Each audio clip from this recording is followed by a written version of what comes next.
ठीक है, आज का वीडियो बहुत ही इंटरेस्टिंग होने वाला है। आज के इस वीडियो में हम बात करने वाले हैं राणा पुंजा, जिन्होंने हल्दी घाटी युद्ध में महाराणा प्रताप का साथ दिया था। तो गाइस, आज का अपना वीडियो शुरू करते हैं।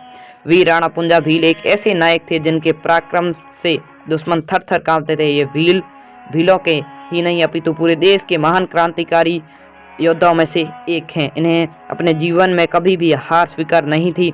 आज भी हमें ऐतिहासिक पृष्ठभूमि पर देखने को मिलता है राणा पुंजा का इतिहास। शिरोमणि राणा पुंजा भील कौन थे? नायक राणा पुंजा भील भूमट के भीलों के राजा थे और अरावली पर्वतों के जंगल में निवास करते थे, जहां दुश्मन तो क्या परिंदा भी पांव नहीं रख सकता था।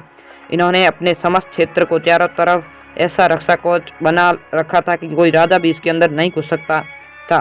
भीलों की नगरी में बहुत सारे भील क्रांतिकारी पनपे, लेकिन राणा पुंजा भील को भीलों के सबसे महान क्रांतिकारी योद्धाओं में से एक माना जाता है। इन्होंने जंगलों में रहकर घास की रोटी खाना संपूर्ण देश के भील प्रदेशों को स्वतंत्रता दिलाई। राणा पुंजा का जीवन परिचय। भील राणा पुंजा का जन्म कब हुआ और कहाँ हुआ? राणा पुंजा भील का जन्म 16वीं शताब्दी में राजस्थान के मेरपुर नामक स्थान पर हुआ था। इनके पिता का नाम दद्दा होलकी और माता का नाम केहरी बाई थी। यह बचपन से ही वीर एवं पराक्रमी थे। इन्होंने अपने पिता की मृत्यु के बाद 14 वर्ष की आयु में मेरपुर गांव का मुखिया बना दिया गया था। ये उनकी जीवन की पहली परीक्षा थी।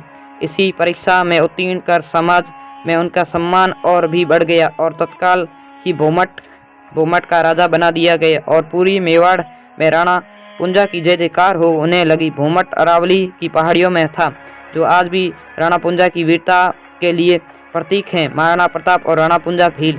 कहा जाता है कि महाराणा प्रताप का पहला पालन पोषण भी भीलों ने ही किया था। राणा उदय सिंह की मृत्यु के बाद चित्तौड़ का राजा महाराणा प्रताप बनाया गया।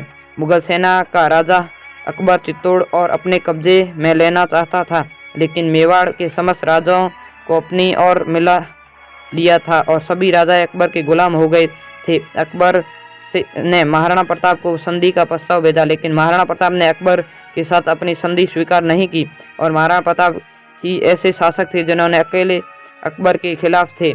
ऐसी बात से दोनों शासकों के मध्य युद्ध होना तय था। ऐसे में महाराणा प्रताप को युद्ध करने के लिए अपने सहयोगी सेनाओं की आवश्यकता पड़ी। तब महाराणा प्रताप को भीलों की नगरी में सबसे शक्तिशाली वीर राणा पुंजा के बारे में पता चला, तो महाराणा प्रताप ने उन्हें अपने संधि प्रस्ताव भेजा, लेकिन राणा पुंजा भील ने महाराणा प्रताप को स्वयं बुलाया। तत्काल ही महाराणा प्रताप भील प्रदेश आए गए। राणा पुंजा भील से मेवाड़ की रक्षा के लिए सहयोग मांगा।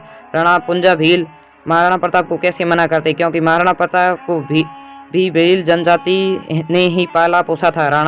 महाराणा पुंजा भील महाराणा प्रताप का सहयोग करने के लिए तैयार हो गए। मेवाड़ की रक्षा के लिए तैयार हो गए। उन्होंने वचन दिया महाराणा प्रताप को। यह सुनकर महाराणा प्रताप ने भील राणा पुंजा को अपने गले लगा लिया। तो ये था हल्दी घाटी युद्ध में राणा पुंजा का किस प्रकार भागीदारी रही। तो उसके लिए सेकंड पार्ट आएगा, तो वीडियो को लाइक करके चैनल को सब्सक्राइब कर देना।